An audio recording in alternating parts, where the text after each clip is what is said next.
राधे, जय श्री कृष्णा। मैं आज श्रीमद् भागवत गीता का अध्याय नंबर 4, इसके अंदर श्री कृष्ण ने अर्जुन को दिव्य ज्ञान के बारे में शिक्षा दी है। इसको मैं आगे बढ़ाते हुए पढ़ रहा हूँ।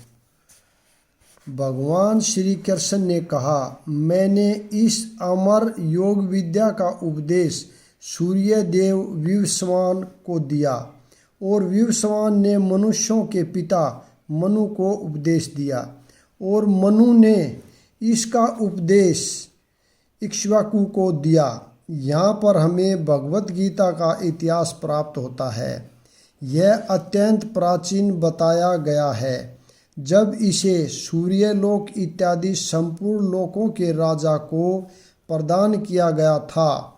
समस्त लोकों के राजा विशेष रूप से निवासियों की रक्षा के निर्मित होते हैं। अतः राजन्य वर्ग को भगवत गीता की विद्या को समझना चाहिए, जिससे वे नागरिकों पर शासन कर सके और उन्हें काम रूपी भव्य बंधन से बचा सकें।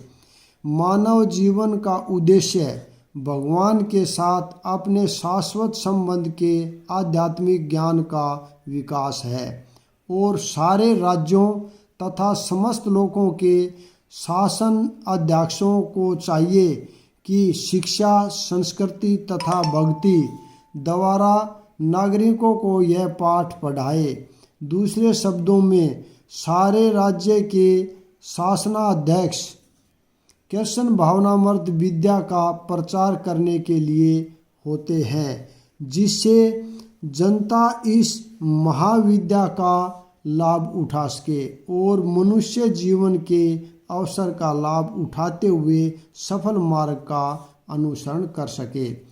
इस मन्वंतर में सूर्य देव विवस्वान कहलाता है, यानी सूर्य का राजा, जो सौर मंडल के अंतर्गत समस्त ग्रहों यानी लोकों का उद्गम है।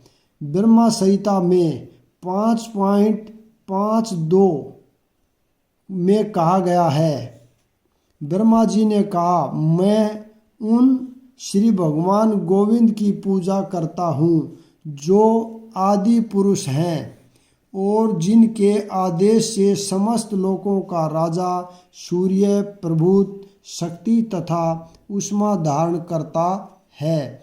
यह सूर्य भगवान के नेत्र तुल्य है और यह उनकी आज्ञा अनुसार अपनी कक्षा को तय करता है। सूर्य सभी लोकों का राजा है तथा सूर्य देव विवस्वान सूर्य ग्रह पर शासन करता है, जो उष्मा तथा प्रकाश प्रदान करके अन्य समस्त लोकों को अपने नियंत्रण में रखता है। सूर्य कृष्ण के आदेश पर घूमता है और भगवान कृष्ण ने विवस्वान को भगवत गीता की विद्या समझाने के लिए अपना पहला शिष्य चुना। अतः गीता किसी मामूली सांसारिक विद्यार्थी के लिए कोई काल्पनिक भाष्य नहीं है, अपितु ज्ञान का मानक ग्रंथ है जो अनंत काल से चला आ रहा है। महाभारत में शांति पर्व 348.51.52 हमें गीता का इतिहास इस रूप में प्राप्त होता है। त्रेता युग के आदि में विवस्वान ने परमेश्वर संबंधी इस विज्ञान का उपदेश मनु को दिया और मनुष्यों के जनक मनु ने इसे अपने पुत्र इक्ष्वाकु को दिया। इक्ष्वाकु इस पृथ्वी के शासक थे और उस रघुकुल के पूर्वज थे जिसमें भगवान श्री राम ने अवतार लिया।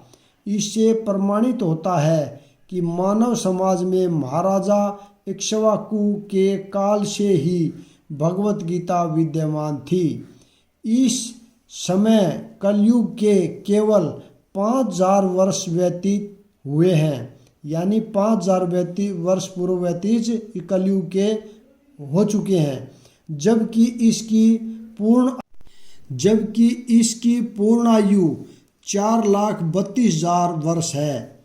इसके पूर्व द्वापर युग 8 लाख वर्ष था और इससे भी पूर्व त्रेता युग 12 लाख वर्ष था। इस प्रकार लगभग 20,05,000 वर्ष पूर्व मनु ने अपने शिष्य तथा पुत्र इक्ष्वाकु से, जो इस पृथ्वी के राजा थे, श्रीमद् भागवत गीता कही।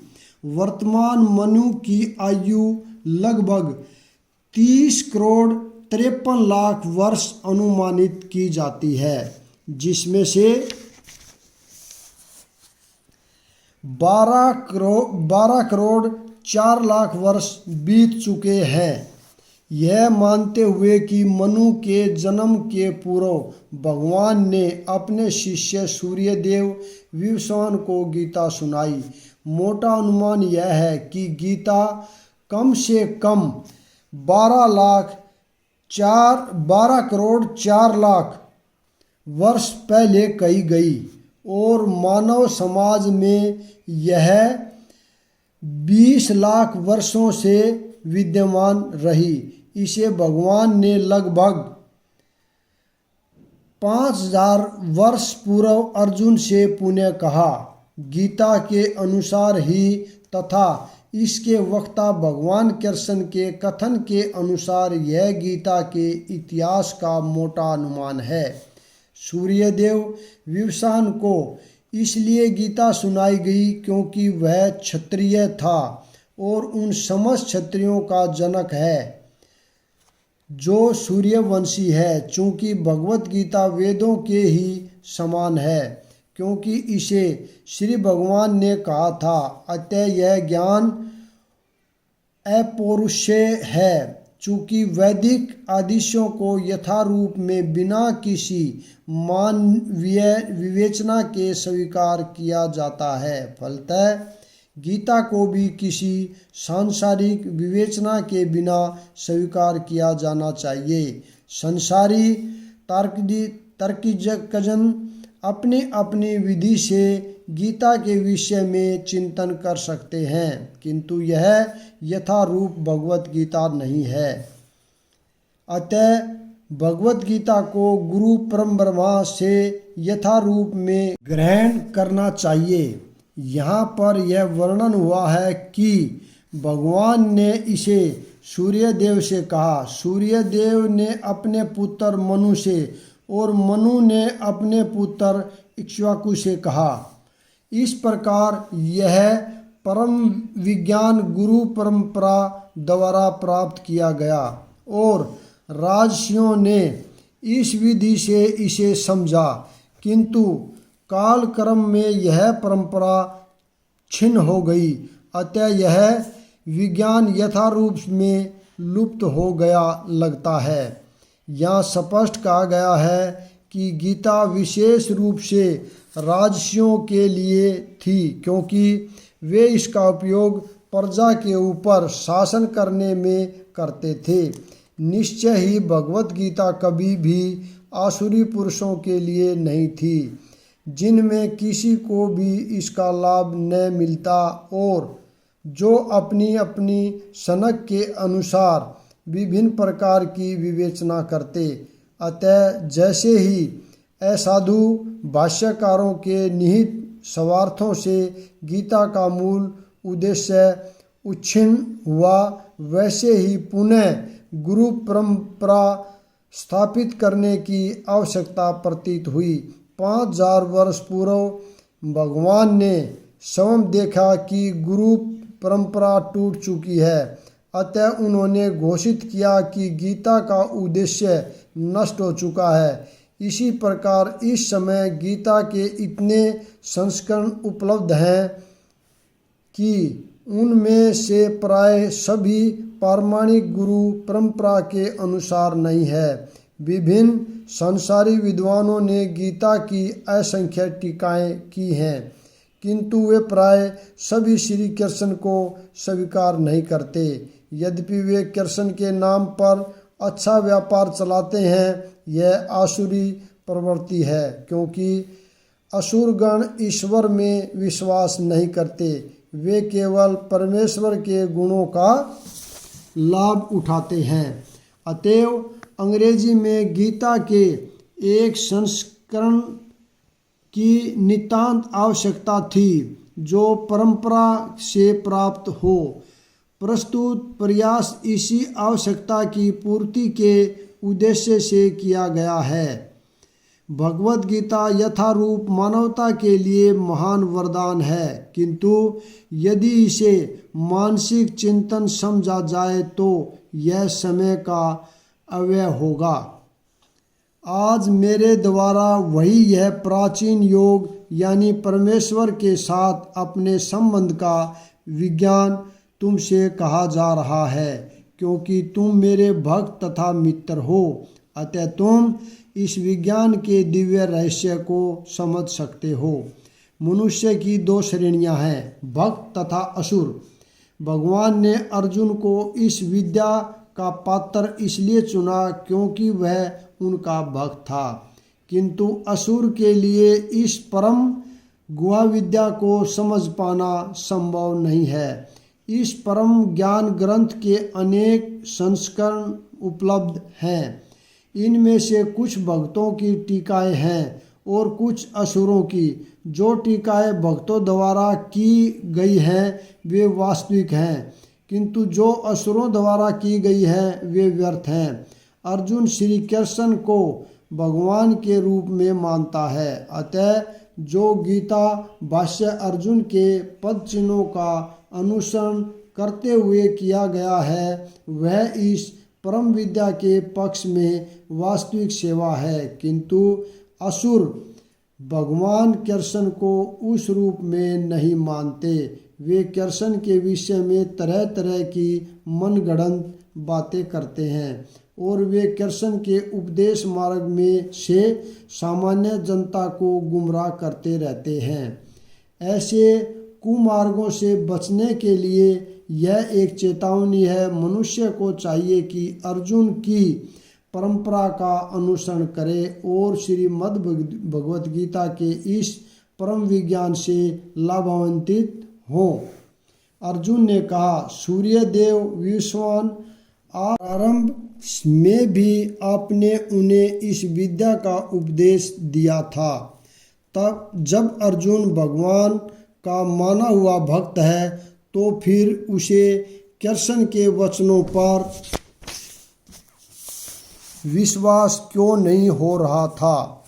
तथ्य यह है कि अर्जुन यह जिज्ञासा अपने लिए नहीं कर रहा है, अपितु यह जिज्ञासा उन सब के लिए है जो भगवान में विश्वास नहीं करते, अथवा उन असुरों के लिए है जिन्हें यह विचार पसंद नहीं है कि कृष्ण को भगवान माना जाए।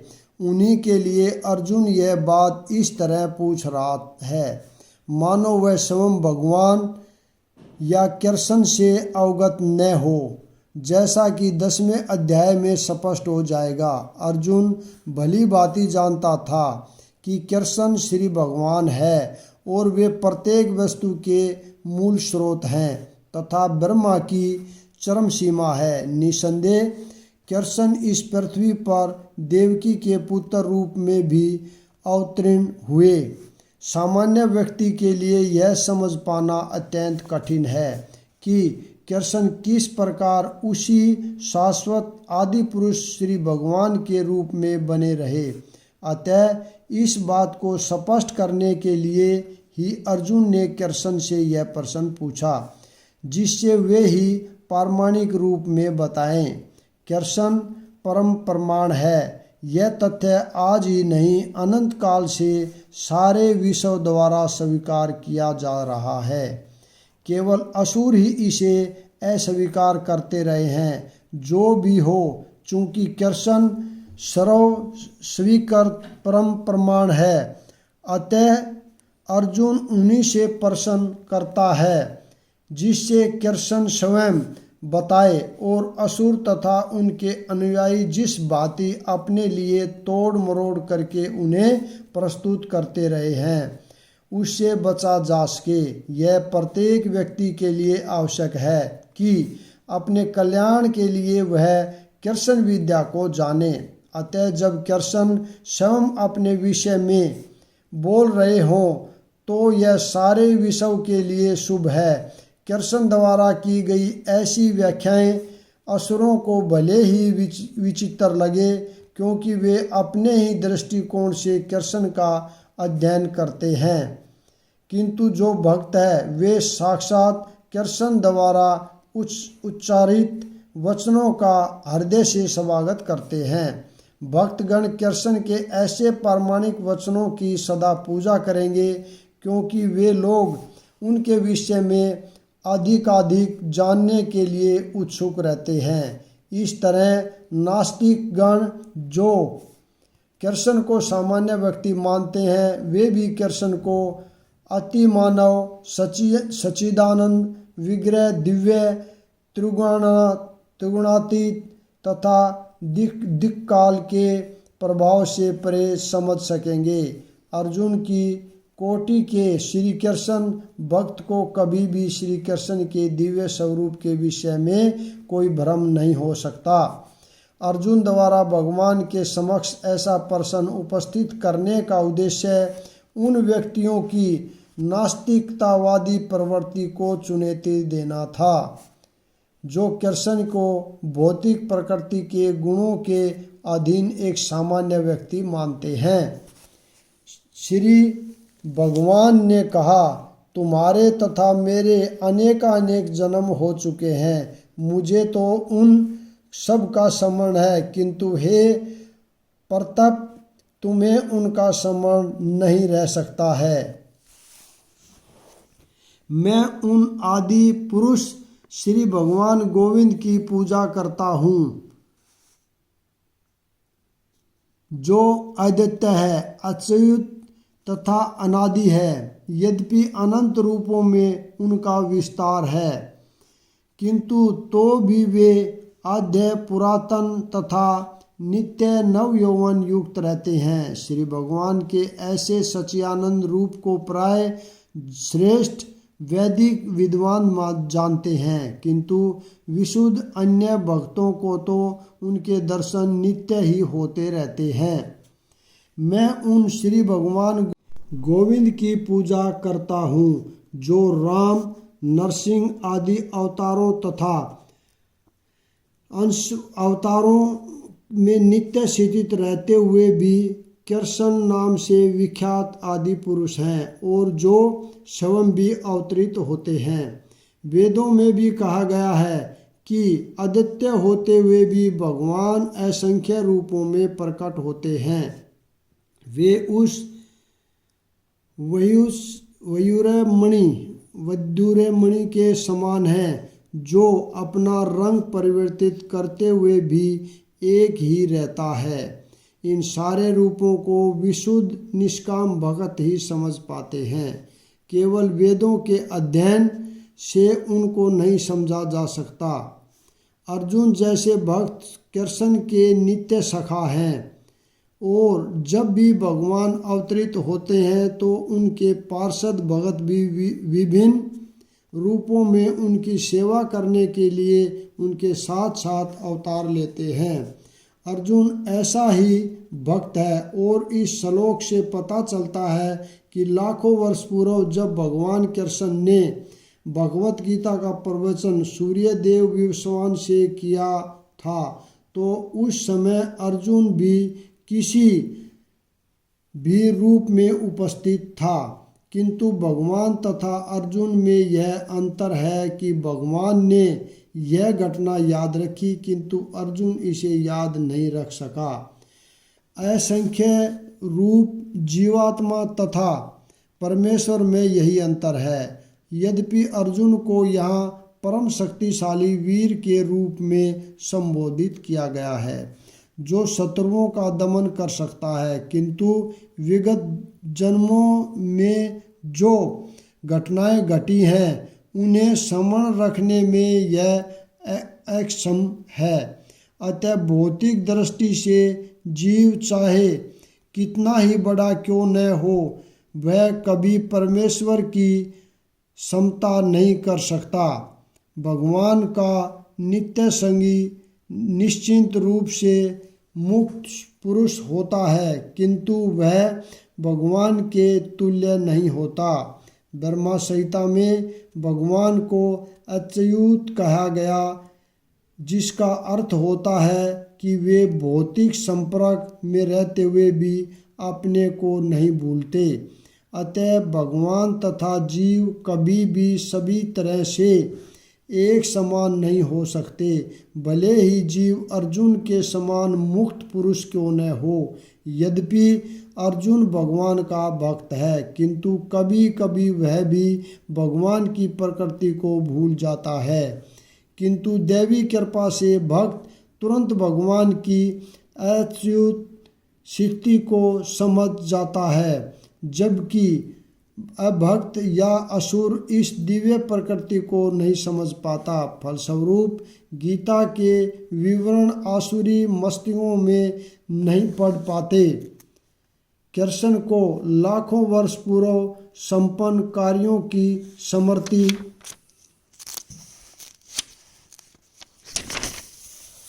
बनी हुई है, किंतु अर्जुन को स्मरण नहीं है। यद्यपि अर्जुन तथा कृष्ण दोनों ही शाश्वत स्वभाव के हैं। यहाँ पर हमें यह भी देखने को मिलता है कि शरीर परिवर्तन के साथ साथ जीवात्मा सब कुछ भूल जाता है, किंतु कृष्ण सब स्मरण रखते हैं, क्योंकि वे अपने सच्चिदानंद शरीर को बदलते नहीं। वे अद्वितीय हैं, जिनका अर्थ है कि उनके शरीर तथा उनकी आत्मा में कोई अंतर नहीं है। उनके संबंधित हर वस्तु आत्मा है, जबकि बद्ध जीव अपने शरीर से भिन्न होता है। चूँकि भगवान के शरीर तथा आत्मा अभिन्न है, अतः उनकी सृष्टि तब भी सामान्य जीव से भिन्न बनी रहती है जब वे भौतिक सतर पर अवतार लेते हैं। असुरगण भगवान की इस दिव्य प्रकृति से तालमेल नहीं बैठा पाते, जिसकी व्याख्या अगले श्लोक में भगवान स्वयं करते हैं। यद्यपि मैं अजन्मा तथा अविनाशी हूँ और यद्यपि मैं समस्त जीवों का स्वामी हूँ, तो भी प्रत्येक युग में मैं अपने आदि दिव्य रूप में प्रकट होता हूँ। भगवान ने अपने जन्म की विलक्षणता बतलाई है कि यद्यपि वे सामान्य पुरुष की भांति प्रकट हो सकते हैं, किंतु उन्हें विगत अनेकानेक जन्मों की पूर्ण स्मृति बनी रहती है, जबकि सामान्य मनुष्य को कुछ ही घंटे पूर्व की घटना स्मरण नहीं रहती। यदि कोई पूछे कि एक दिन पूर्व इसी समय तुम क्या कर रहे थे, तो सामान्य व्यक्ति के लिए इसका तत्काल उत्तर दे पाना कठिन होगा। उसे इसको स्मरण करने के लिए अपनी बुद्धि को कुरेदना पड़ेगा कि वह कल इसी समय क्या कर रहा था। फिर भी लोग प्राय अपने को ईश्वर या कृष्ण घोषित करते रहते हैं। मनुष्य को ऐसी निरर्थक घोषणाओं से भ्रमित नहीं होना चाहिए। अब भगवान दोबारा अपनी प्रकृति या स्वरूप की व्याख्या करते हैं। प्रकृति का अर्थ स्वभाव तथा स्वरूप दोनों है। भगवान कहते हैं कि वे अपने ही शरीर में प्रकट होते हैं। वे सामान्य जीव की भांति शरीर परिवर्तन नहीं करते। इस जन्म में बद्ध जीव का एक प्रकार का शरीर हो सकता है, किंतु अगले जन्म में दूसरा शरीर रहता है। भौतिक जगत में जीव का कोई स्थायी शरीर नहीं है, अपितु वह एक शरीर से दूसरे में देहांतरण करता रहता है, किंतु भगवान ऐसा नहीं करते। जब भी वे प्रकट होते हैं तो अपनी अंतरंगा शक्ति से वे अपने उसी आद्य शरीर में प्रकट होते हैं। दूसरे शब्दों में श्री कृष्ण इस जगत में अपने आदि शाश्वत स्वरूप में दो भुजाओं में बांसुरी धारण किए अवतरित होते हैं। वे इस भौतिक जगत में निष्कुलसित रहकर अपने शाश्वत शरीर सहित प्रकट होते हैं। यद्यपि वे अपने उसी दिव्य शरीर में प्रकट होते हैं और ब्रह्मांड के स्वामी होते हैं, तो भी ऐसा लगता है कि वे सामान्य जीव की भांति प्रकट हो रहे हैं। यद्यपि उनका शरीर भौतिक शरीर की भांति अक्षीण नहीं होता, फिर भी ऐसा प्रतीत होता है कि भगवान कृष्ण बालपन से कुमारावस्था तथा कुमारावस्था से तरुणावस्था प्राप्त करते हैं, किंतु आश्चर्य तो यह है कि वे कभी युवावस्था से आगे नहीं बढ़ते। कुरुक्षेत्र युद्ध के समय उनके अनेक पुत्र थे, या दूसरे शब्दों में वे भौतिक गणना के अनुसार काफ़ी वृद्ध थे, फिर भी वे 20-25 वर्ष के युवक जैसे लगते थे। हमें कृष्ण की वृद्धावस्था का कोई चित्र नहीं दिखता, क्योंकि वे कभी भी हमारे समान वृद्ध नहीं होते।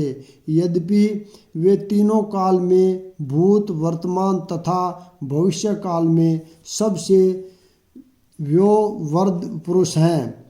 न तो उनका शरीर और न ही उनकी बुद्धि कभी अक्षीण होती या बदलती है। अतः यह स्पष्ट है कि इस जगत में रहते हुए भी वे उसी अनजमा सच्चिदानंद रूप वाले हैं, जिनके दिव्य शरीर तथा बुद्धि में कोई परिवर्तन नहीं होता।